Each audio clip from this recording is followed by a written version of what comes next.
All right, ladies and gentlemen, we are back. Hunting season 2023 has finally begun. My bodybuilding show is over. If you give a shit about what happened, you can go listen to my most recent podcast and get updated. Super happy how everything went, but now it's time to get back to business, and the business is hunting. This year is going to be huge. So this video is the first video in a new series that I'm going to experiment with and see how things go. Typically, I do these really big adventure-based hunt films. I love doing them. That's my favorite kind of hunting. But I don't explore a lot close to home. I used to when all I could do was day hunting. But once I had the freedom to do the big adventure style hunting, I scaled way back on the close to home day hunting stuff. And now that I've got more time on my hands, I want to do both. And I really want to start to develop some spots closer to home. Now, by closer to home, it's still a couple hour drive because I live downtown Vancouver. But essentially, what I'm going to be doing is taking a series of like 1 to 3 day trips to do a combination of hunting and scouting. So bear season is still open, so I'm out for 2 days on this trip. I'm going to be looking for a bear, but at the same time, I'm going to be setting up cams for some mule deer. Now, I normally get a lot into the scenery and the films get kind of artistic. I'm not going to be focusing as much on that in this series. One, because I need to keep the locations a little more secret. They're closer to home. More people are going to recognize stuff. Two, I want to focus a little bit more on the technical stuff. So I will be giving more information about the types of gear choices that I'm making on the hunts. And I might take a different tent every time or a different sleeping pad every time and give a little bit of feedback during the hunt on those particular pieces of gear. I'm going to try and give you tips and tricks on how you can work your home life and your work life so that you can spend more time hunting. So you can almost think of it more as like a technical hunt film than like a big grandiose story. And they're going to be episodic. So I'll try and keep them to like 20 minutes. They'll cover a single trip on each one. I might even do little episodes in between, kind of breaking down what I learned from the last one and how that's going to change the next one. And then once some cam pictures start rolling in and I start moving cams around, I can kind of bring you guys along on like why I'm doing what I'm doing.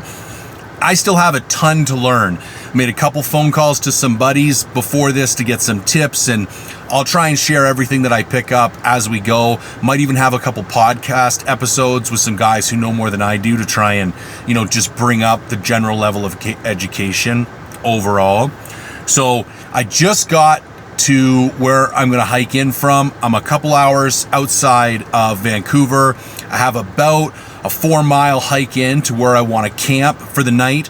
I should get there around maybe 3 o'clock, maybe 3:30.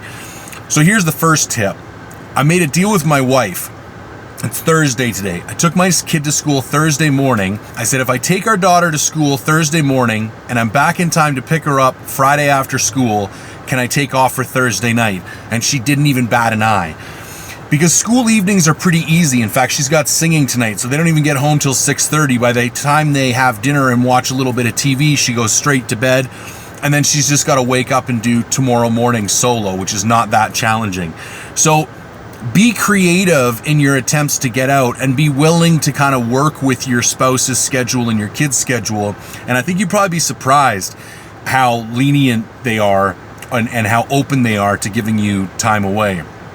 So yeah, that's the point of this series. I will jump back on once I've got something more interesting to show or talk about. And let's go see if we can kill a bear and find some mule deer. All right, I'm about a third of the way up, and 2 things occurred to me I wanted to share. Number 1, I always push too hard the first day. This is my first day back in the mountains, and obviously I was going to walk all the way to the top without taking a break. And then it occurred to me why.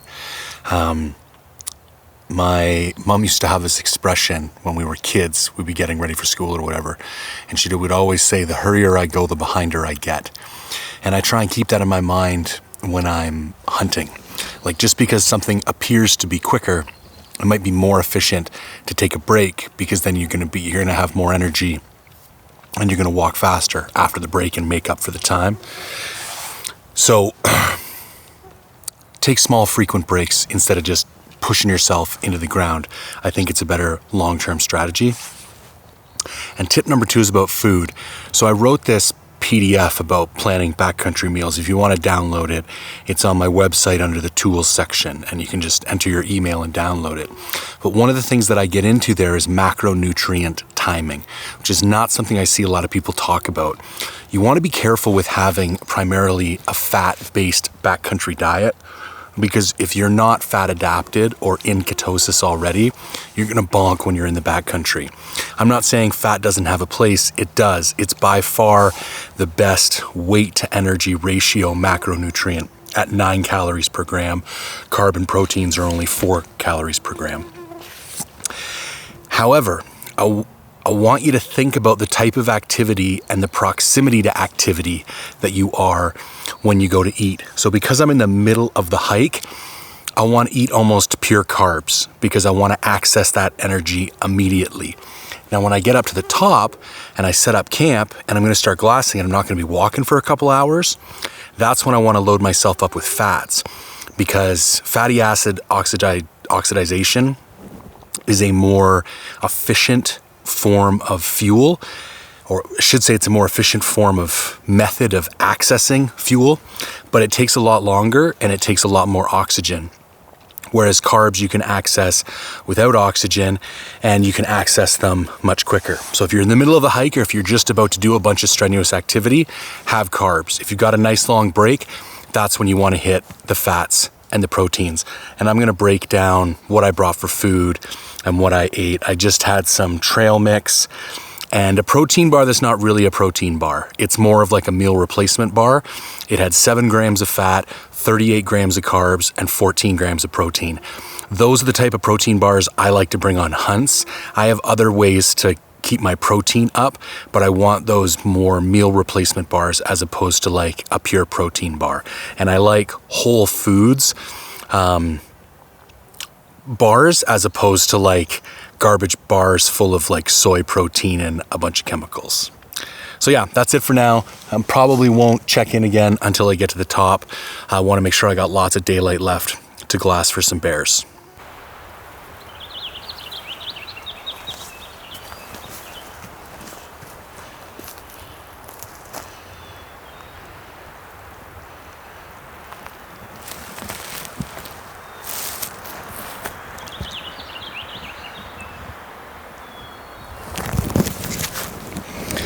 Alright, so I just placed my first camera. I'm up at the top running this ridge line, and I found a pretty significant water hole with some decent sized tracks coming in and out of it, and one older rub just up there. I was going to try and cam the water hole directly, but it's oddly shaped, and there's going to be so much stuff blowing around there that the cam's going to go off all the time. So I found this little funnel with a decent number of tracks coming through here. And instead I'm going to cam the funnel, thinking that if they're coming up or down this ridge to hit this water hole, they'll have to come through this section here. So there we go, cam number 1. I should be up to a section where I can start glassing for bears soon. But I wanted to take my time now that I'm in the timber and look for good spots for cams.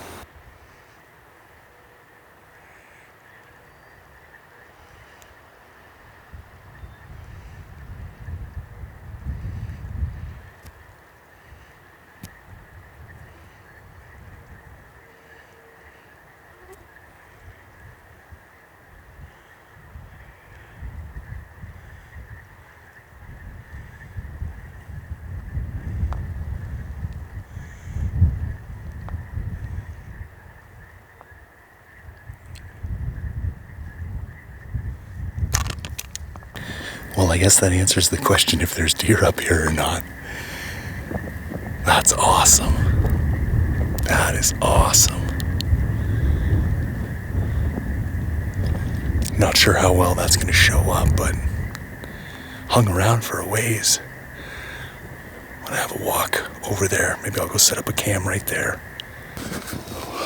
Bugs are starting to pick up hardcore.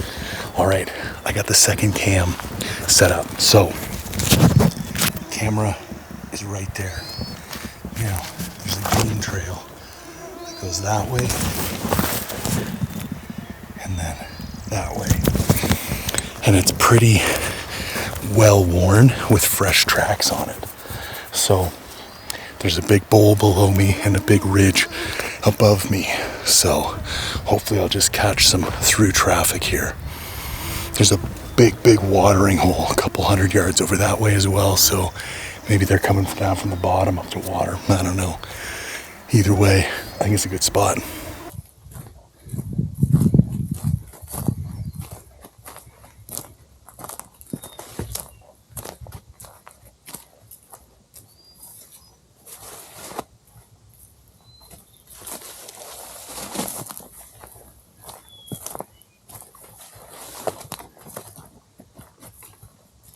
All right, got the third camera set up right here on this tree, and I've got it set up because right there is where I saw that deer, and as I was walking up to him, I passed several piles of shit and lots of tracks, and I just did a big old gigantic loop. I set up that one cam way down there, and now I'm headed back to where I set up camp. I don't have much daylight left. So I figured I'd squeeze in one more cam. That might be it for this area. I'm not going to be back this far again tomorrow morning, so have them in the pack. Might as well set them up. All right, made it back to my camp. It's 9:30 at night. I'm starving and I'm tired. Not a bad day. Got 3 cams set up. Bumped one deer. Didn't find any bear. But covered about 10-12 miles. If you include the walk up from the truck and everything I did up on the ridge. Saw a lot of country. I think it's promising. It's definitely a spot I think I can develop over the next little while. I'm gonna make some dinner. I'm gonna go to bed. And I don't know what I'm gonna do tomorrow. I don't see a whole lot of point walking back up that ridge. Maybe I'll go down a different route or just bomb to the truck and then spend the morning driving some logging roads looking for where I want to scout next. I'll make up my mind when I get up. But yeah, man, it's good to be back in the mountains.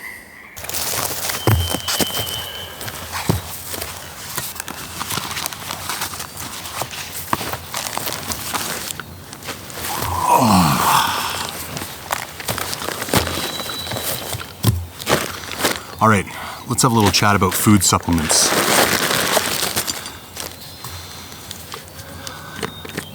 A lot of hunting or backcountry options are decent, kind of straight out of the bag, but none of them are great. And I find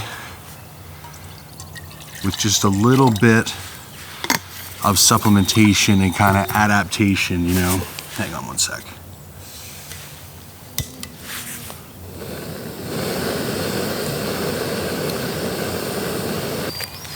Okay, water's boiled so you can hear me talk now.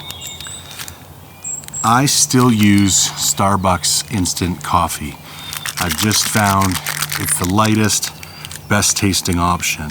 I'd like to support some of the smaller guys, but to be honest, either they don't have very good options for Canadians or it just doesn't taste that good. So I stick with the Starbucks. Now typically I drink it black. This coffee can be quite acidic though, especially when you're running around on an empty stomach. So I'm experimenting with a new option. So I was looking for ways to add more fats to my diet. I don't like just eating nut butter. And I think there's all these opportunities with the stuff you already eat to like bump them up with fat. So I found this MCT oil. MCT is medium chain triglycerides, most often found in the fats in coconuts. And it's a particularly healthy oil. It's also been shown to have cognitive benefits, which I think out here when you're running yourself into the ground is even more important than normal. But It's basically just like a flavored coffee creamer. I'll post a little picture of the tub and a link. I just bought it off of Amazon. I tried it yesterday and it is insanely delicious. This flavor's caramel macchiato. Now, I don't typically go in for like that frou-frou coffee flavoring kind of bullshit, but I will say, oh, there's a mosquito in here. Get out of here, buddy. I will say that when you're in the backcountry and you're like sugar deprived, this shit is delicious. Like it's almost obscene how delicious it is. Now here's another tip. This is my luxury item. This is a GSI Micro Light coffee, mug. The nice thing about it is it stays completely sealed, so I can make a cup of coffee, drink half of it, and then carry it in my bag the rest of the morning and just sip on it as I go. The problem is it keeps it insanely hot. So what I typically do is make a half a cup of coffee and then top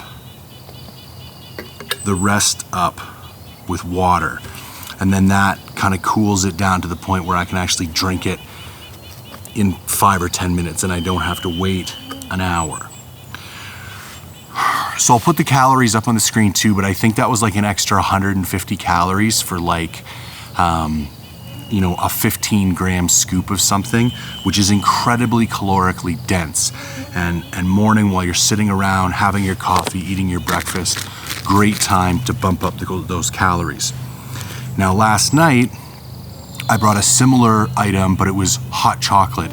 Same company, made with MCT oil and coconut oil and just some cocoa flavoring and I think like a bit of monk fruit. And it was delicious. Another couple hundred calories before bed for like a scoop of powder, minimal weight penalty. Between all these additional fats, I'm adding something like 300 to 500 calories to my diet with an extra maybe 45 to 60 grams. Like that's 60 grams is 2 ounces. So by adding 2 ounces per day.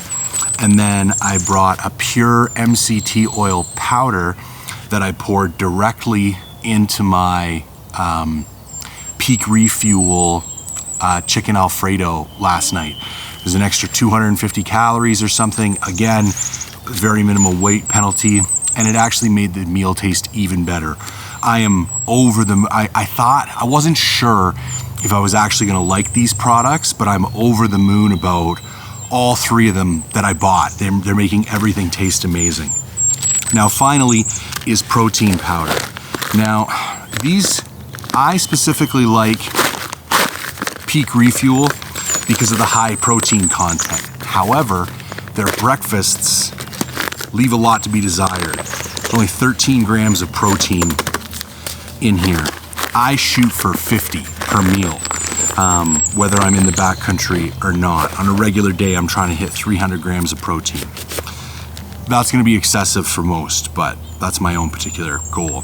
I'm doing 2 scoops today, which might be a little excessive. If I was going on a 15-day backcountry hunt just for weight management, I would only add 1, which would be 25 plus the 13 that's in there, brings us to almost 40 grams of protein. Pro tip, use vanilla protein. It just seems to taste better at breakfast. I've tried chocolate and the berries kind of like taste weird. And buy really expensive whey isolate protein. I'm not saying buy it expensive to waste a lot of money. I'm saying that the high quality whey isolate mixes way better. If you try and buy some cheap concentrate blend, it's just gonna be chunky and gross in there. And never use really hot water to mix up your protein with your breakfasts. It actually like scalds the protein somehow. Like some people like having a hot breakfast. You can do that, just add a little bit of cool water first, mix it all up, then pour in the hot water. Otherwise, you're just gonna end up with tons of chunks and it gets like this burnt, acrid taste to the protein. All right, so that's about it. Coffee, breakfast, some added fats. We're not gonna go back up onto the ridge today. I think I'm just gonna hike back down to the truck. I gotta pick my kid up this afternoon from school. It'll give me a couple hours leeway, and I'll have a much better estimate of how long it's going to take me to get there once I get to the highway. And if I still have some extra time, there's tons of logging roads around here. I'm going to bomb around, look for some bear sign, and then even maybe go look at the access to another area where I want to hike in and set up cams next week. So we're going to have some breakfast and hit the trail. All right, so we made it back home. It's about 3 o'clock in the afternoon, so I got plenty of time to hop in the shower, clean up, put all this garbage away, and still go pick my kid up from school at 4:30, which means the mission was a success. So before I forget, let me know what you think of this kind of content, this format. Was it boring as shit? Are there things that you want to see that I didn't show? Do you have any feedback on what I did share? I'm going to try and pump out one of these per week. I don't think I can do an overnight trip every week, but I think I can do a day trip every week and then supplement that with an overnight trip maybe every other week. And I'll try and focus, I spent a lot of time on cam placement and food on this trip. Maybe I'll look at like camp placement and, hiking options, like how to pick, routes in and out on a topo map or something like that next trip. So let me know what you didn't like. Let me know what you did like.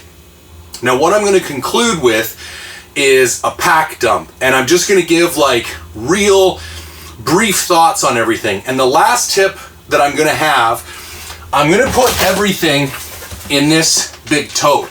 You can't see, but you're in my gear locker right now. And as you can probably guess, I have an insane amount of gear.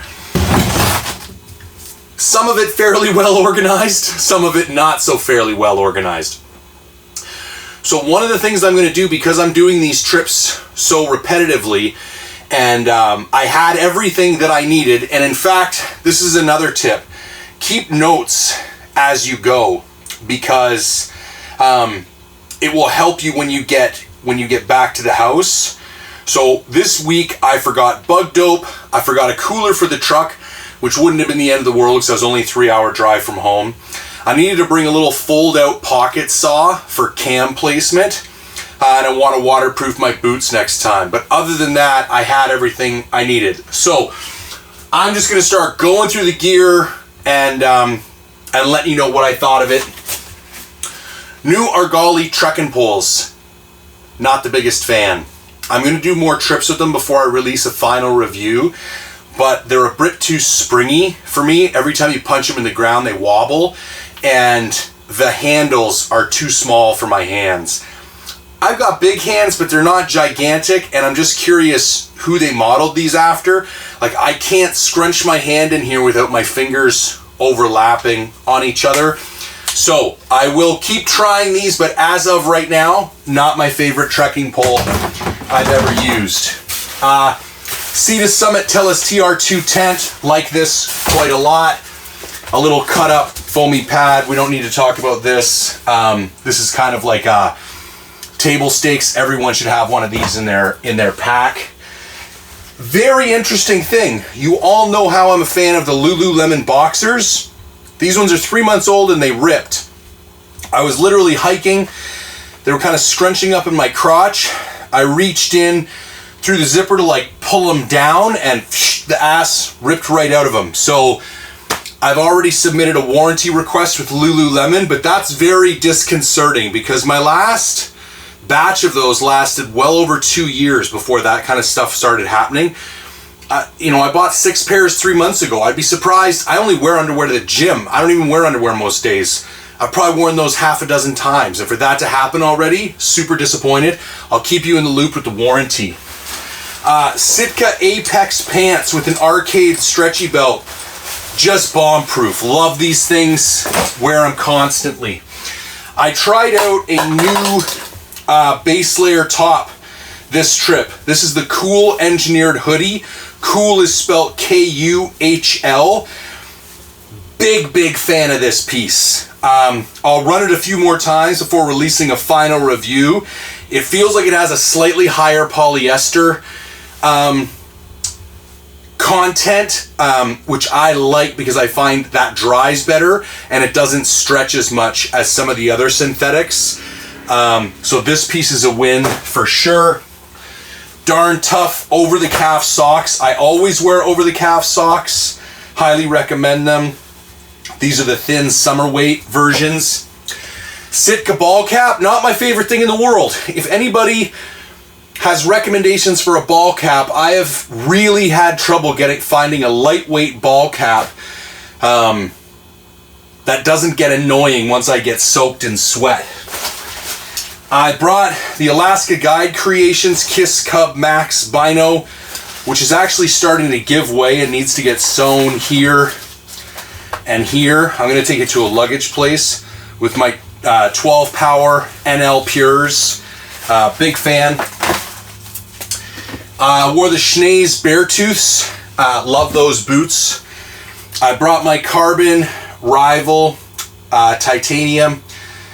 Pretty light, but as you all know, I'm going to be swapping that out for a folding stock rifle, just so that it can be a little bit more compact. Wet wipes, Q-Core Deluxe pillow.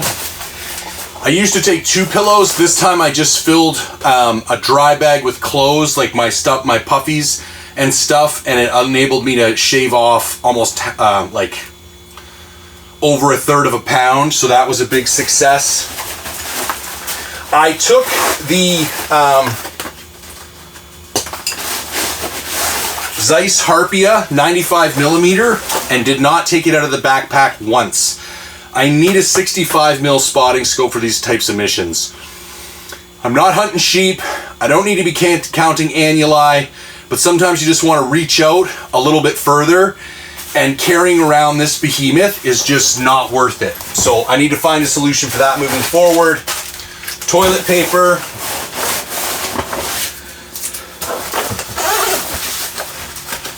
I brought the Outdoorsman's Medium Compact. Again, didn't use this thing once because I didn't break out the spotter, and all the areas were close enough that hand holding the binos was enough. And that had the Tracer LP on it. This is my luxury item. I already talked about this. GSI Microlight 500mm. I love this thing to pieces. Best thing since sliced bread. Pair of mechanics gloves. These are my favorite summer weight gloves. They're like 20 bucks. Sometimes you gotta hike through a lot of brush. Sometimes you got stuff with thorns or a bunch of sap. So I like having these in the pack just in case. Phone scope, have it, didn't need it. And Spartan Precision Javelin Pro bipod, had it, didn't need it. Pretty lightweight. We'll leave it in the pack for next time for sure.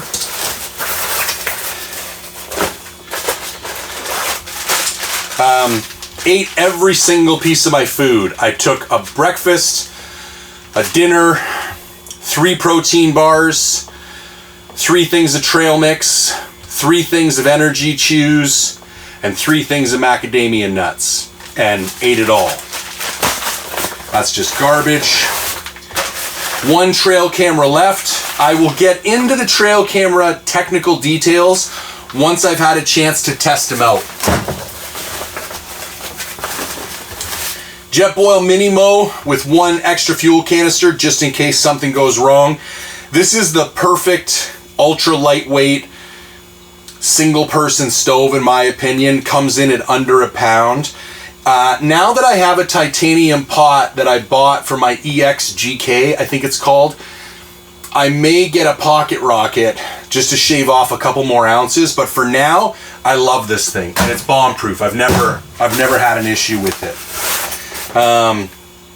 This is just a case for my camera, and it actually has, I'm going to take these out now so I don't forget, my sunglasses. And I brought the new gaiters from Ape Equipment and did not even put them on because it was so hot and so dry. This is just like camera accessories, little rocket blower and some wipes. This is all my batteries and extra camera accessories. Possible pouch, which I will dive into in a future video. Big Agnes Q-Core SLX. Side note, Just bought the new Big Agnes Zoom, which is 6 ounces lighter than this and still 3.5 inches thick with an R value of 3 to 4 or something like that. Very excited to get that one out on the next trip. MSR Drum Light 6 liter for camp water. Z-Pack 7x9 tarp, always put it in there, only weighs 5 ounces. Kill kit. Spare clothes, didn't need any of them. I brought the Ambient hoodie, the Kelvin Aerolite Puffy, what else is in there? The Dew Point rain system, and I think that's it. First aid kit, just did a video about that. Pair of waders. Someone told me there was like a washout between me and where I was going, and I thought I was gonna have to cross a river. I did not. These are the Wiggies waders. They weigh about 12 ounces, I think. Super cool product. And then the last thing in here is Synthetic Enlightened Equipment Enigma quilt. Next time I think I'll take the down quilt on single night missions, because even if you get soaking wet, you're only wet for a day, who cares? And it takes up significantly less space. And that's everything. So there we go. Little mission to the woods, got 3 cameras set up, ended up bumping a deer. On the drive home, I think the elevation was just too high for bears. I was at about 6,000 feet, and there was still a significant amount of snow up there. Definitely not full ground coverage, but big splotchy coverage. And I think probably even 2 weeks ago, that place was totally covered in snow. And so I think the bears have just been hanging out lower where there's more feed. So I'll take that into account with my next trip. But let me know what you like. Let me know what you didn't like. I would love it if you could help, like, comment, share, subscribe, spread the word. Come on over and join us at Mind for Reviews if you're looking for a good community to join that focuses on quality, unbiased, non-sponsored gear reviews. And as always, thanks for tuning in.